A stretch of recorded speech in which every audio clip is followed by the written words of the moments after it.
Welcome back to another edition of the Saturday to Sunday Football Podcast. I am Paul Perdichizzi, and thank you for joining me as always. TierBuster Series is upon us. Tonight, we're going to be talking about the 2024 NFL Draft quarterback tiers. These tiers are exclusive to Saturday to Sunday. We created these tiers years ago that kind of cater in our analysis on these players, draft projection, fantasy dynasty projection, to kind of morph it in to one thing. So whether it's not just for fantasy, it's not just for the NFL draft, it's not just film evaluation, it kind of groups it all together in terms of what we kind of see these guys and how we make up these tiers. So we're going to get right into it tonight. We're going to do the quarterback show tonight. Next episode is going to be a combine preview. Then obviously we'll have the nightly combine recap shows.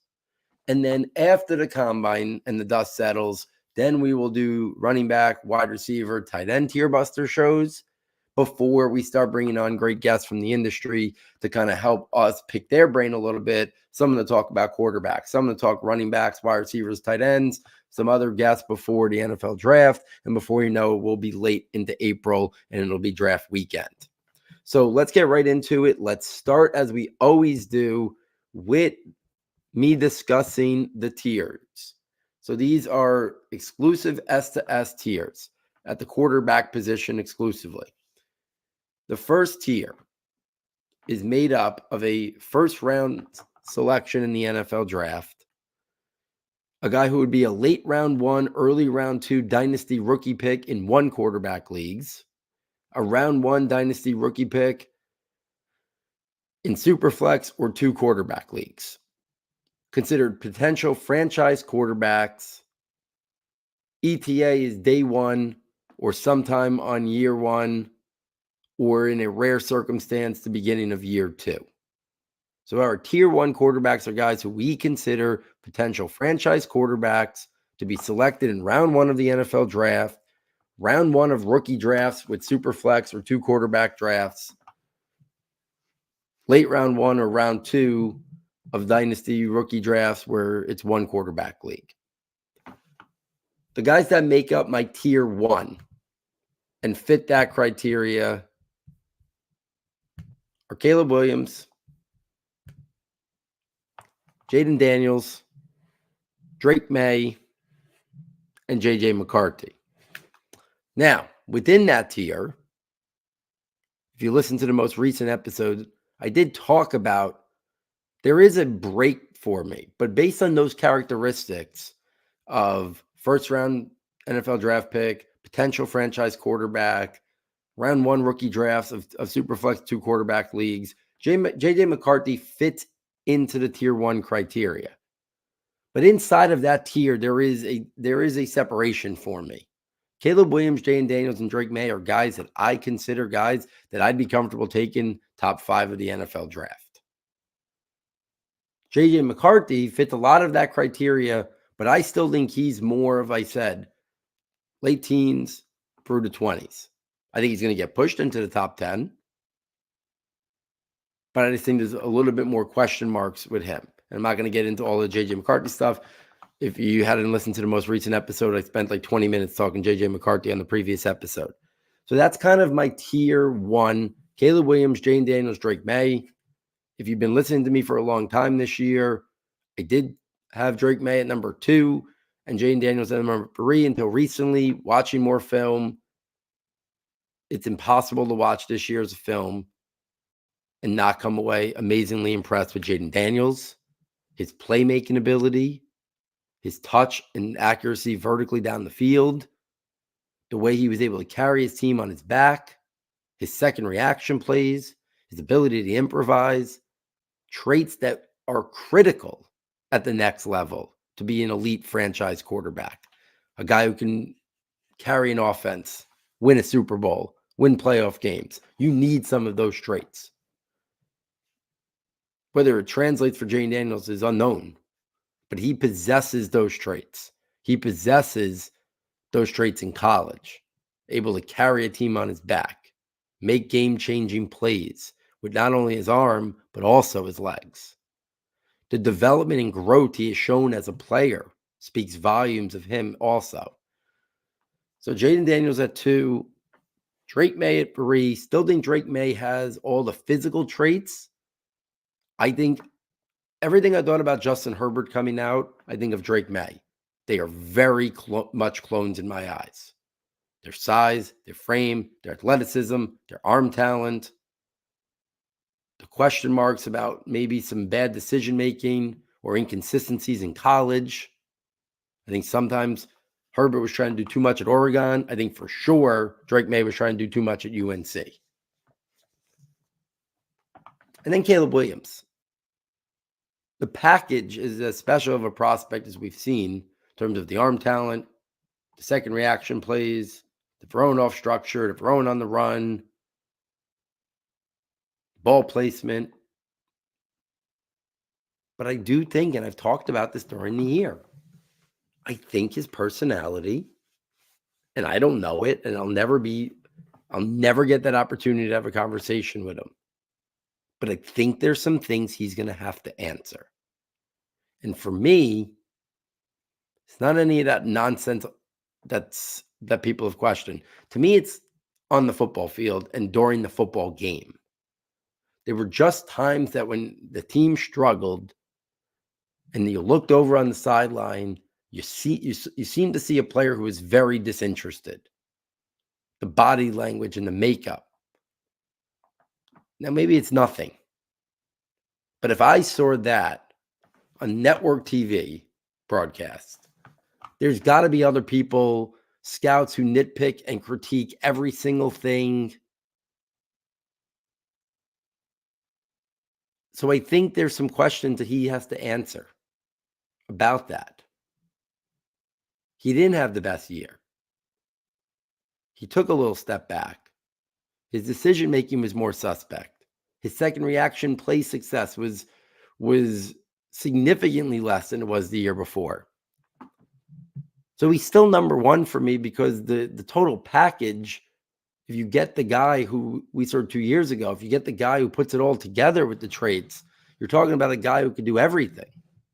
But I do think there's some questions to ask him. How does he react on a bad football team? How does he react if he's got an offensive line that stinks? If he's got no wide receivers that separate? If his team is getting destroyed 35-7?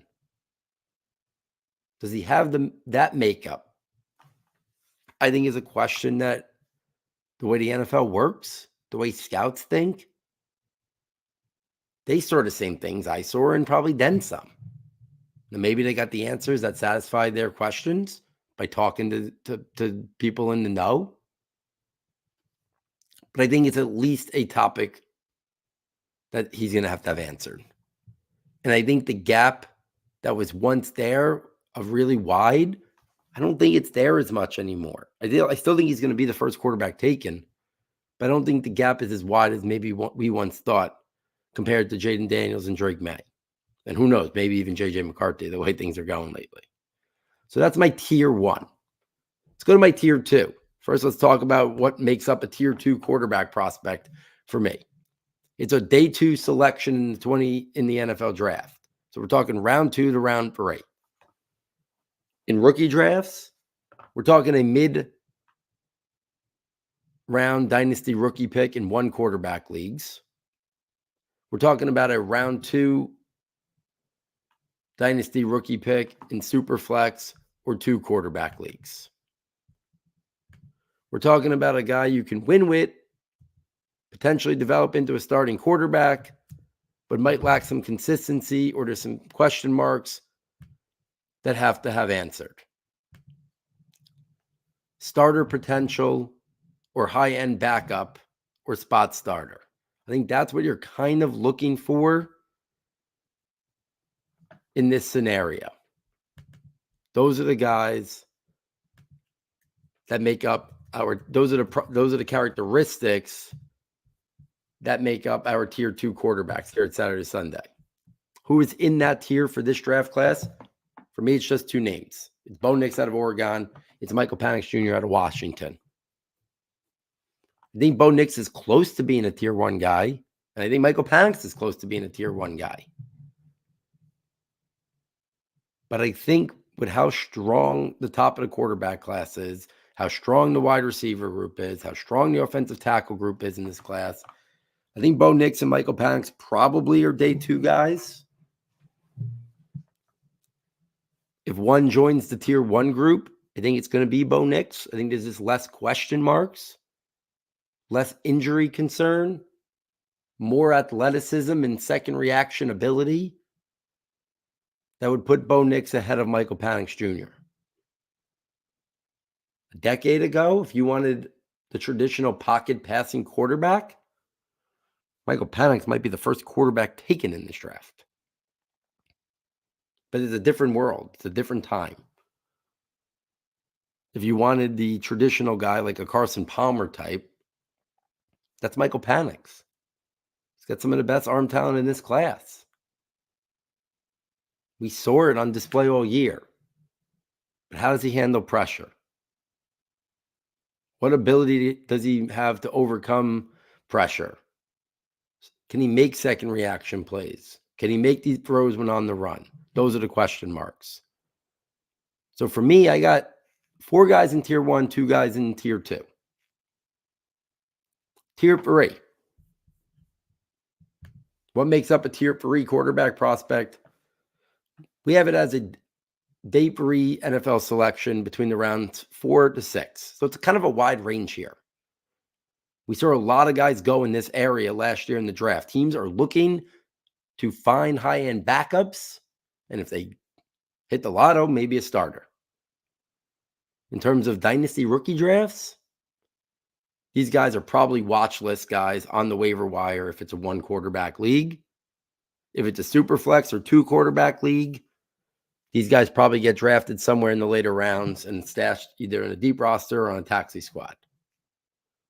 These are developmental quarterbacks that may have a chance to start in a few years down the line, but teams are looking most likely to develop him into backup quarterbacks or third string quarterbacks with the development to maybe become a backup down the line.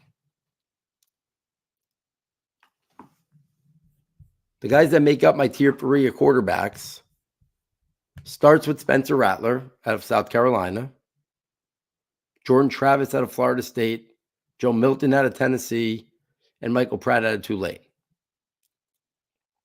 I think the range on these guys, the 4 guys I just said, will most likely span rounds 4 through round 6 in the NFL draft.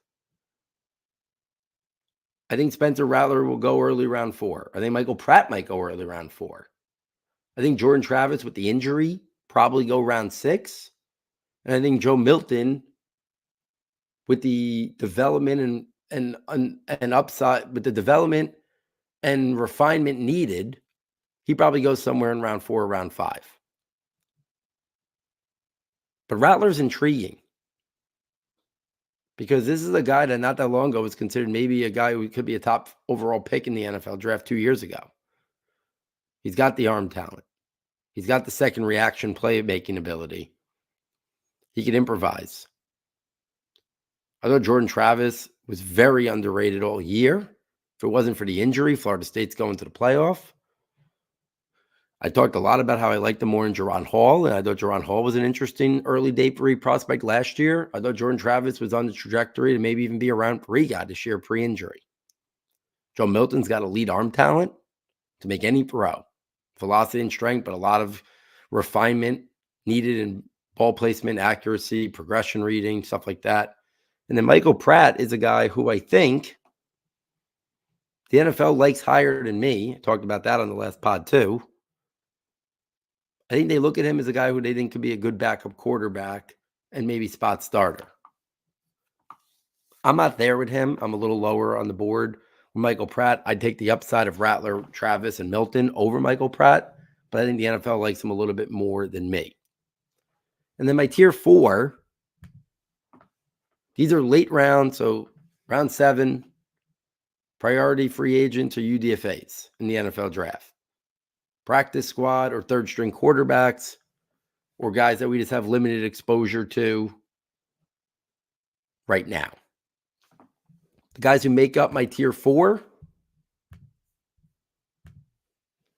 Devin Leary out of Kentucky. He went to the Shrine Bowl. To his younger brother, Talia Tagovailoa out of Maryland. Sam Hartman out of Notre Dame. Caden Slovis out of BYU. And Carter Bradley out of South Alabama. I think Leary has a chance to maybe go a little bit higher than I have him here. Once upon a time, he was looked at as a round 3, round 4 quarterback when he was at NC State. He's got the arm talent to make any pro. I think he's more of a late round guy. To his younger brother, Talia Tagovailoa out of Maryland. I think he's more of a round 6, round 7 guy. And then I think Hartman, Slovis, and Bradley are probably priority free agents, practice squad, camp invites. That would be kind of how I set the stage here. If we're talking about guys who could be a tier jumper between now and the NFL draft, I see a scenario where tier 1 could expand to 5 by Bo Nix moving up into that J.J. McCarthy range and being a guy that NFL teams want in round 1, are intrigued with in round 1. Guys I respect tremendously, Lance Erline and Matt Wallman, are very high on Bo Nix. Higher than Drake May. Probably, I think, higher than J.J. McCarthy. So they have Bo Nix very high. I think there's going to be some NFL teams that do as well. I have him, like I said, in that early round 2 range right now, but I think he's going round 1. So Bo Nix could be a tier jumper up into the tier 1 mix. Spencer Rattler would be my guy from tier 3 who could be a tier jumper to tier 2. I could see him being a guy who jumps into that second tier and being a guy who goes in the top 100.